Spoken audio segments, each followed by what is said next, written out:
आज संविधान दिवस आहे आणि संविधान दिवसाच्या निमित्ताने आज संविधान या परिसरामध्ये तुम्ही पाहू शकता डॉक्टर बाबासाहेब आंबेडकर यांच्या पुतळ्याला अभिवादन करून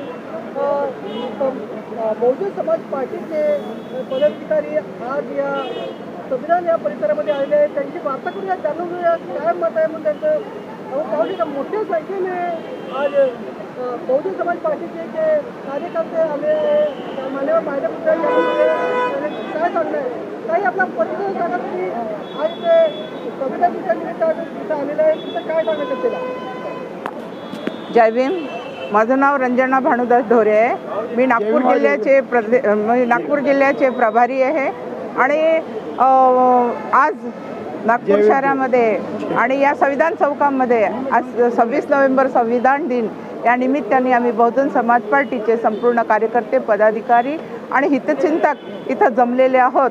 देशामध्ये जे संविधान लागू झालं त्या संविधानाचे परंतु या देशामध्ये जे काही राज्य झालेलं आहे 70 वर्ष झाले या देशामध्ये, परंतु संविधानानुसार चालणारं एकही सरकार या देशात आलेलं नाही.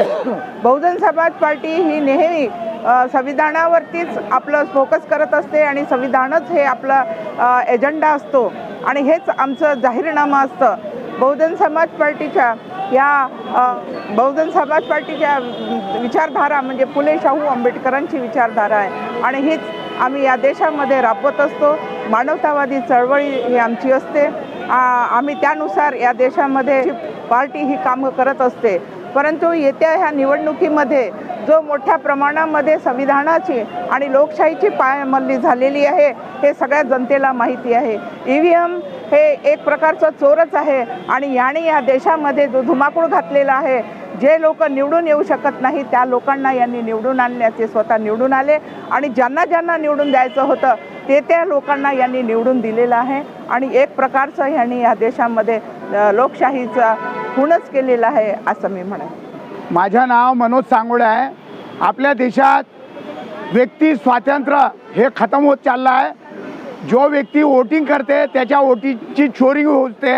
म्हणून भारत देशातील जनतेने जागरूक राहावे. संविधान वाचवासाठी त्याची चोरी होऊन राहिली तिले रोखणं जागरूक नागरिकांचे कार्य आहे. तुम्ही पाहिले असाल काँग्रेसच्या 16 सीटा आल्या. नंबर 1 पार्टी होती तेव्हाली देशात. ते एवढे ओकत बोकतपर्यंत खाऊन बसले आहेत म्हणून ते आंदोलन नाही करत. आता त्यांना आंदोलन केलं पाहिजे.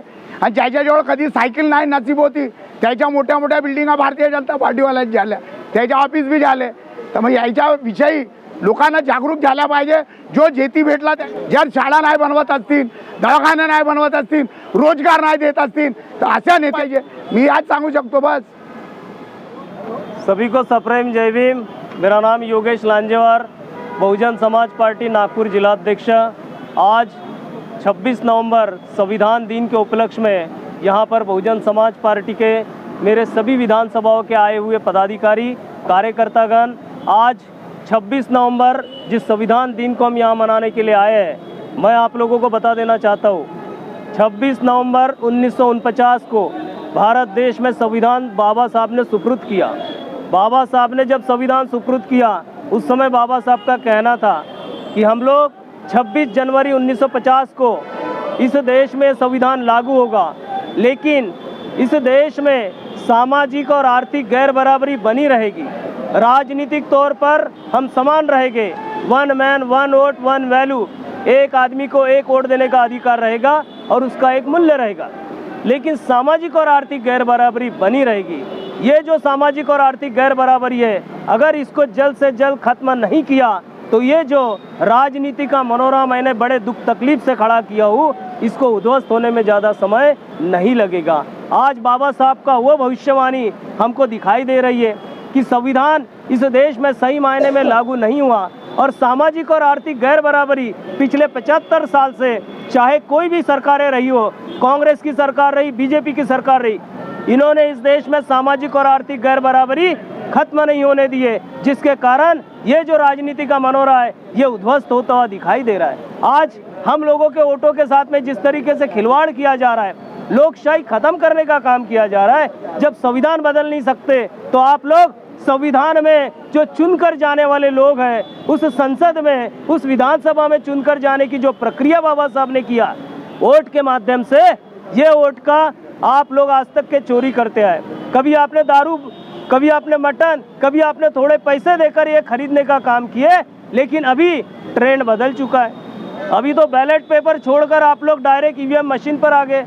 अब मशीनों को सेट कर कर जिसको चाहिए उसको राजा और जिसको चाहिए उसको खासदार और आमदार आप बनाते जा रहे हैं। ये सरकारें झूठी सरकारें हैं। पहले कांग्रेस ने यही किया, आज बीजेपी यही कर रही है। जिसको जिताना है उसके खाते में अन्य पार्टियों के वोट ट्रांसफर करा दो और जीत हासिल कर गए और बता दो कि भैया हमने अच्छे काम किए इसलिए हमारी सरकार आई।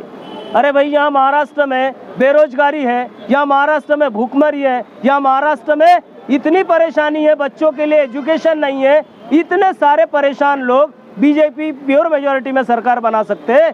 ऐसा कदापि नहीं हो सकता है। साथ ही साथ जिस कांग्रेस ने इस देश में राज किया, उस कांग्रेस ने भी ईवीएम मशीन यहाँ पर लाई और आज ईवीएम मशीन पर बोलने के लिए तैयार नहीं है, क्योंकि ये दोनों चोर चोर मौसेरे भाई है। और इन लोगों ने हमारे बहुजन समाज के जो बाबा साहब के मानने वाले लोग थे वो संसद में नहीं जाने चाहिए, वो विधानसभा में नहीं जाने चाहिए, इनकी सरकार नहीं बननी चाहिए। इसके लिए ये मंसूबा किए, दोनों की मिली भगत है और दोनों ने बाबा साहब के इस मिशन मूवमेंट को धोखा देने का काम किए। आने वाले काल में हम सारे बाबा साहब को मानने वाले जनता को आगाह करना चाहते हैं। आप लोगों को वोट का अधिकार बाबा साहब ने दिया, लेकिन अपने आंख में तेल डालकर आपको जागना पड़ेगा कि आपका दिया हुआ वोट सही मायने में बाबा साहब को गया या गांधी गोड़वड़कर को गया। इसकी समीक्षा भी करनी पड़ेगी और ऐसे अगर हमारे समाज के दलाल लोग होंगे उनके पिछवाड़े में लात मारना पड़ेगा। और इस देश में, इस महाराष्ट्र में बाबा साहब के विचारों की सरकार बनाने के लिए सब लोगों को इकट्ठा आना पड़ेगा। मेरे भाई और बहनों, आज संविधान दिन के उपलक्ष्य में, संविधान दिवस की मैं सारे बहुजन समाज पार्टी के जिलाध्यक्ष के नाते मेरी सारी जनता को बहुत बहुत हार्दिक शुभकामनाएं देता हूं, धन्यवाद देता हूं। जय भीम, जय संविधान, जय भारत। संविधान बचाओ, देश बचाओ, संविधान बचाओ, देश बचाओ।